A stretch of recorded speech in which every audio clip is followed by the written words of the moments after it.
نبی کریم صلی الله علیه وسلم الله پاک زمونږ او ستاسو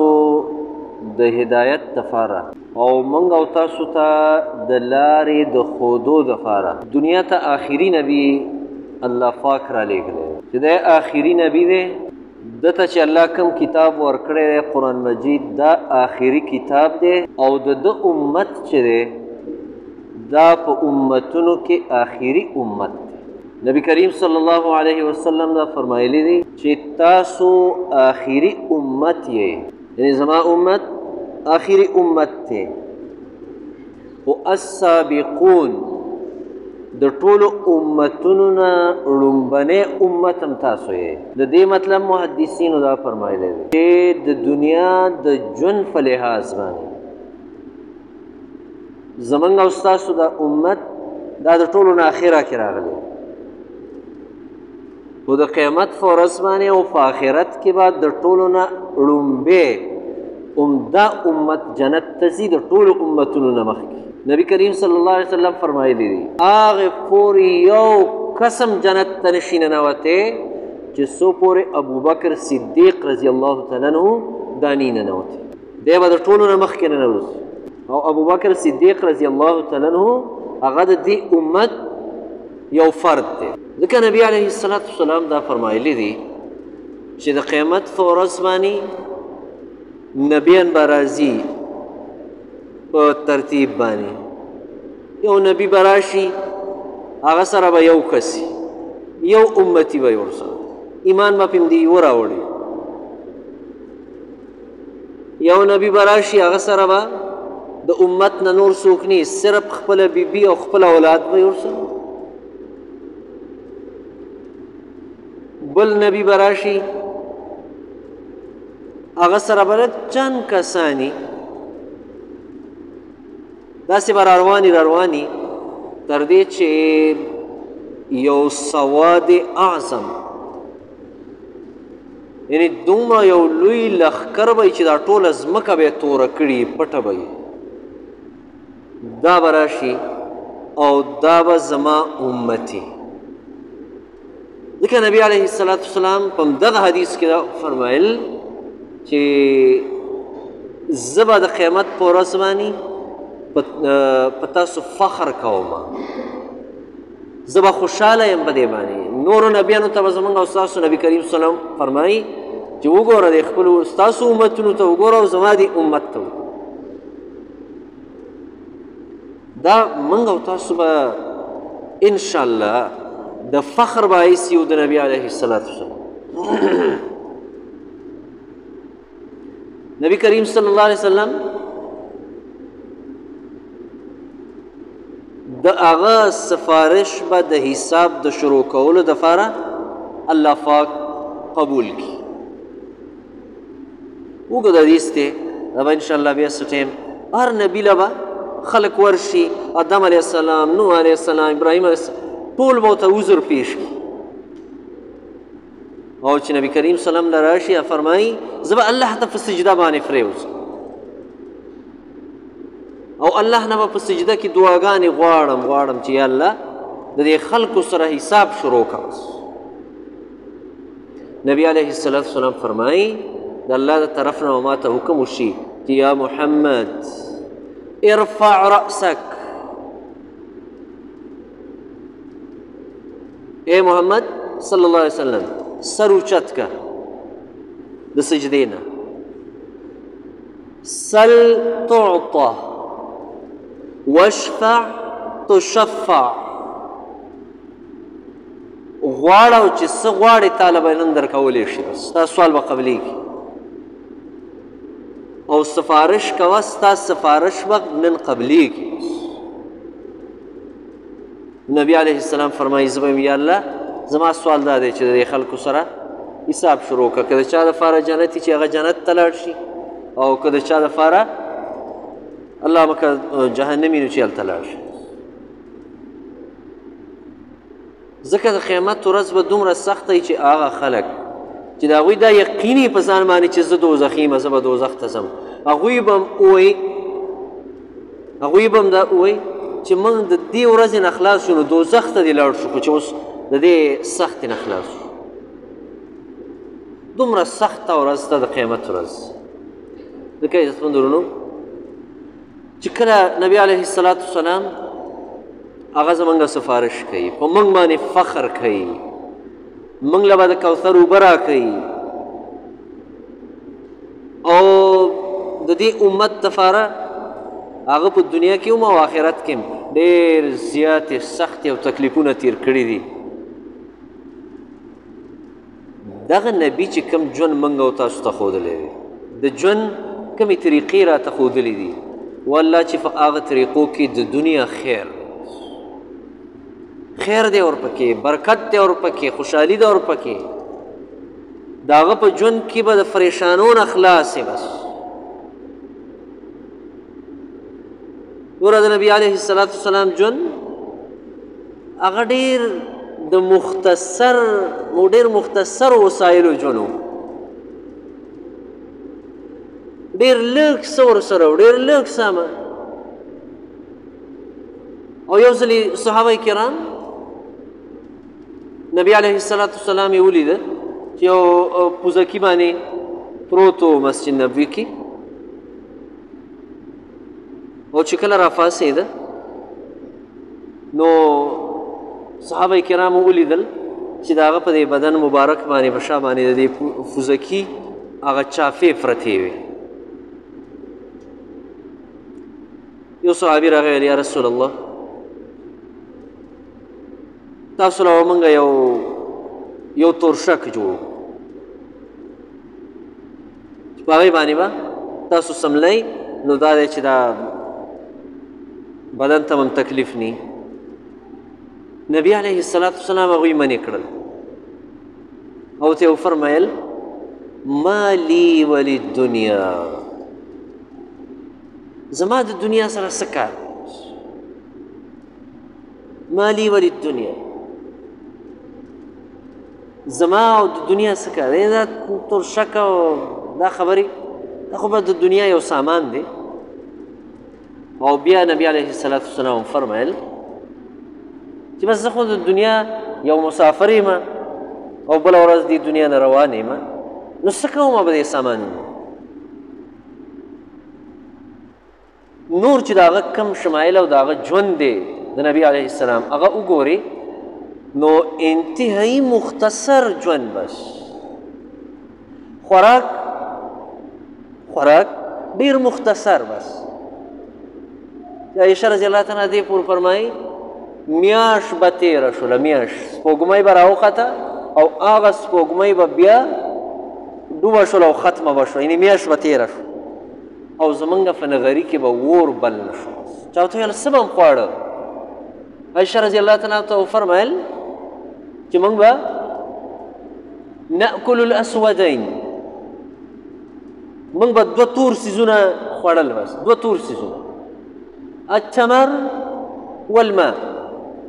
بس کجوره او اوبه، دا به م خواړه. بس یعنې په خوراک کې د هغوی ژوند ډېر آسان و، ډېر آسان، اغوستلو کې ژوند آسان. نبی علیه الصلاة والسلام دا فرمایلی دي او دې باندې ډېر سوچ پکار دی. دا هسې نه دي، دا څه اخوا دې خوا زما او د بل خبرې نه دي، دا د الله د هغه نبي خبرې دي. تاسو ته ما وویل چې هغه زموږ د هدایت لپاره الله راځي. نبي کریم صلی الله علیه وسلم دا فرمایلی دي چې تاسو زیات نه زیات تاسو 3 جوړه جامې ځان له ساتئ، 3 جوړه، د دې نه چې زیاتې شي د دې به د قیامت په ورځ حساب وي. نن موږ او تاسو به د خپل ژوند باندې سوچ وکړو، داسې د کورونو حوالې سره، رهن سهن حوالې سره، د کپړو د خوراک حوالې سره نن موږ پریشانه ولې یو؟ پریشانۍ موږ او تاسو ځان ته په خپله جوړې کړي، په خپله هم جوړې کړي پریشانۍ. یعنې د ضرورت چې کوم دی که نه، ضرورت چې کوم ته د انسان ضرورت دی هغه الله رب العالمین هر انسان له پوره کړی دی. بس اوبي ضرورت دی هغه یې له را پیدا کړي دي. بس دا اوبه د دې اوبو د یخولو دپاره چې دا کم څیزونه موږ را پیدا کوو دا خو د انسان ضرورت نه دی د ده ضرورت صرف اوبه دی بس او اوبه چې الله څنګه پیدا کړي دي او دغه رنګې استعمالې دې کې خیر کله هم چې دې کې مصنوعي څیز واوره بل څیز دا بل له نقصان درکوي خو خیر به نه درکوي دا بل له خیر نه درکوي ځکه موږ او تاسو ګورو یعنې اوس ډاکټران دا خبره کوي چې د یخ اوبو په څښلو کې څومره زیات نقصانونه دي اته غټ غټ نقصانونه یو پکې دا ده چې ستا ژوند دی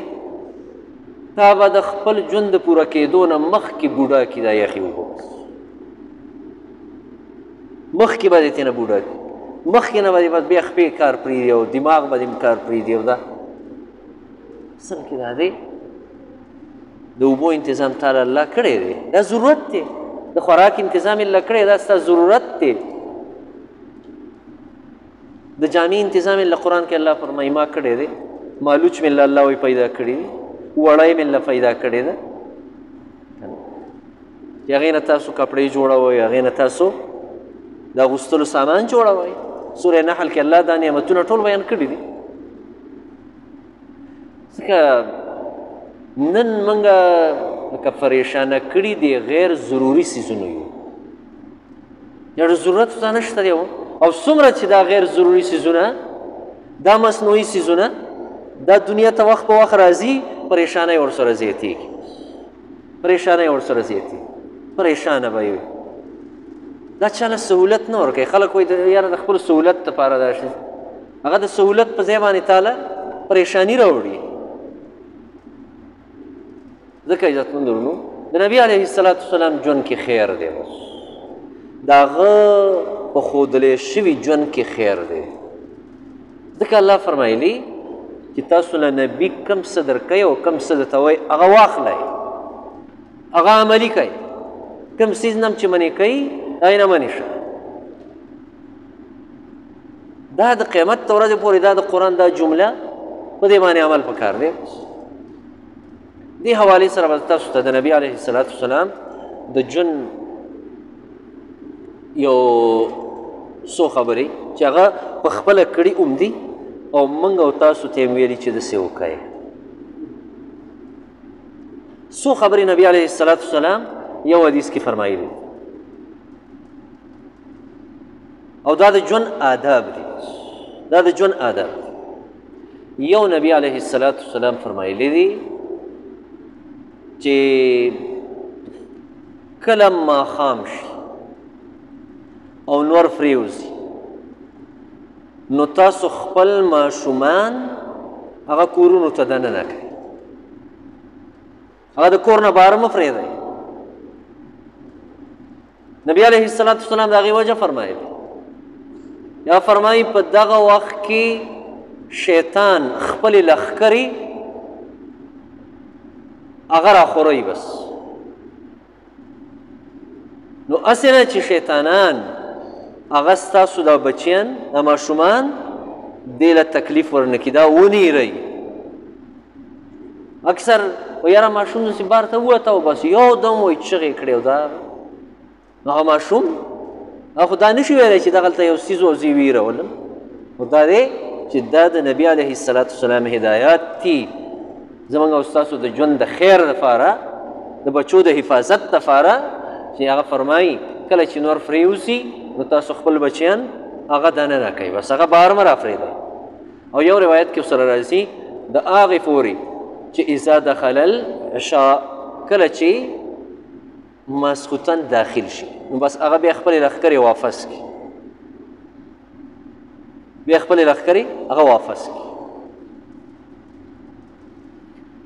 په دې خبره باندې عمل د کولو د خیر د ژوند دپاره دویمه نبي علیه السلام په دغه حدیث کې فرمایلی دی چې کله تاسو اوده کیږئ اذا نمتم فاطفئوا السراج کله چې اوده کیږئ نو ډیوه بنده کړئ رڼا بنده کړئ هغه وخت کې ډیوې وي او اوس د ډیوو نه ډېر خطرناک دی بجلي ده رڼا ده بلف دی دا بنده کوي بس ګیس ته لګېدلی دی ژمي کې دا بند کوي ځکه موږ تاسو اورو واقعیات په دې ژمي کې اکثر اخبارونو کې راشي یاره ګیس هغه لیک وکړه او ټول کور مړ دی ټول کور بېهوشه دی ټول کور داسې دی دا دی دا مسلې د دې نه جوړېږي چې د نبي علیه الصلاة والسلام په هدایاتو باندې عمل نشته چې هغه وایي داسې مه کوئ او موږ یې کوو یو ځلې مدینه کې یو کور وسوځېده ټول کور وسوځېده نبي علیه الصلاة والسلام ته د هغې خبر چا ورکړه چې د پلانکي او پلانکي کور وسوځېده او دا کور د دې وجې نه وسوځېده چې د یو مږې د وجې نه ټول کور سوځېدلی و نبي علیه الصلاة والسلام هدایات جاری کړل او یې فرمایل چې کله تاسو اوده کیږئ نو اور مړ کئ فإن الفوایسقه ځکه مږه چې ده مږه دا په خلکو باندې ټول کور سیزي او هغه دا وه چې د دغه کور کې اور چېرته نغري کې یا تنور کې به پاتې شوی دا مږه چېرته د خشاک مشاک د جاخو نه راوتې او د لکۍ پورې چېرته څه خشاک مشاک څه شی باندې نښتې و په هغه اور باندې ورغلې نغري هغه سیز اور اغوستی دا مږه خو په ځای نه ایساري دننه تر یو ټول کور د هغې نه وسوځېد او یو حدیث کې راغلی یو ځلې نبي علیه الصلاة والسلام په یو جانماز باندې یا په یو دری باندې ناست و یو مږه راله ډېره تیزه راله او مږه چې څنګه د دری ته رانږدې شوله دری ته رادغه شوه هغه دری اور واغوست او نږدې وه چې د نبي علیه الصلاة والسلام کپړې مبارکې هغه هم سېزلې وې هغه فاسده او ویې فرمایل چې اور مه پرېږدئ دا مه پرېږدئ ځکه نږدې وه چې دې مږې د وجې نه زه هم سوځېدلی وې هغې ځان سره اور راوړ که نبي علیه السلام فرمایل ان هذه النار عدو لكم فاذا نمتم فاطفئوها دا اور ستاسو دشمن دی کله چې اوده کېږئ نو دا دشمن د ځان نه څه کوئ دا مړ کوئ چې تاسو ته نقصان ونه شي تکلیف درته میلاو نه شي او د دې غونته اوسنۍ زمانه کې یعنې دا حکم د مخکانۍ زمانې تاسو ته ما ویلې مخکې به ډیوه وه یا به لاټین و اوس بلف دی ایټر دی ګیس دی او د دې سره خطرناک څیز د ورځې او د شپې او تاسو ته معلوم دی که نه سګرټ دی سګرټ موږ او تاسو واقعیت اورو که نه د تېر کال چې د پېښور کې و که مردان کې و چېرته نو جنج والا ګاډي را روان اخبار کې بیا دغه ورکړې وه او په هغې کې یو کس چېرته سګرټ هغه څکه هغه نور چې کوم یې پاتې و نو هغه یې داسې وغورځوه چې څنګه یې وغورځوه خو د سینجۍ والا ګاډی و بس یو برق شو ګاډی هم وسوځېده او خلک هم پکې وسوځېدل او هغه جنج یې په غم شو دا د یو سګرټ د وجې دا کله هم چې څوک د الله د نبي په هدایاتو عمل نه کوي دی به نقصان به موزي نقصان دته به خیر نه پېښېږي دته به خیر چرې نه پېښېږي ځکه نبي علیه الصلاة والسلام دا هدایت موږ او تاسو ته راکړي دي څو ټایم دی نو انشاءالله په دې خبرو په خپله هم عمل کوو او زنانه هم په دې خبرو دې حدیث کې څلور پنځه خبرې نورې دي انشاءالله دا به بیا که خیري بله جمعه کې کوو خو نن تاسو ته دوه خبرې ما وکړي یو دا دی چې کور کې چې کله اوده کېږئ د شپې نو اور مه پرېږدئ امړ کوئ دې کې خیر دی او دویمه خبره څه کړی دویمه خبره دا ده چې ماښام ولګي خپل ماشومان هغه دننه کوئ بس هغه بهر مه پرېږدئ اللهم صل علی محمد یا الله ته رانه راضي شي ګناهونه معاف کړي صغیره او کبیره ګناهونه تمام خطاګانې د ژوند معاف کړي د نیکو اعمالو پوره پوره بدلې راکړي د خیر فیصلې راولېږي عذابونو پریشانونه مو ساتي یا الله دې ملک کې امن راولي اطمینان راولي دا کوم خیبر پښتونخوا باندې چې بیا د ډالرو د ګټلو دپاره د وینو د تویېدو د پښتنو د وینو د تویولو دپاره دوی کوم د اپریشن خبره کوي، یا الله د دوی دا خبرې شنډې کړي، او یا الله دوی ټول عمر په ډالرو پسې وږي دي، نو یا الله همدغه شانه وږي ساتي، او یا الله رب العالمین د دې عوامو حفاظت وکړي، د پښتنو حفاظت وکړي، او یا الله رب العالمین کم خلک چې د مسلمانانو خلاف دا منصوبې جوړوي، یا الله هغه خلک خپلو کې په یو بل باندې اخته کړي، او یا الله څومره مسلمانان پریشانۍ کې دي، یا الله د پریشانو نه راوباسي، د فلسطین د حماس د مجاهدینو یا الله ته غیبي مدد وکړي، یا الله ته ورله فتح او کامیابي ورکړي، یا الله اسرائیل د هغوی طاقت او د هغوی ملګري یا الله دا خپلو کې اخته کړي، او د هغوی اسلحې واپس په هغوی باندې استعمال کړي. وصلی الله تعالی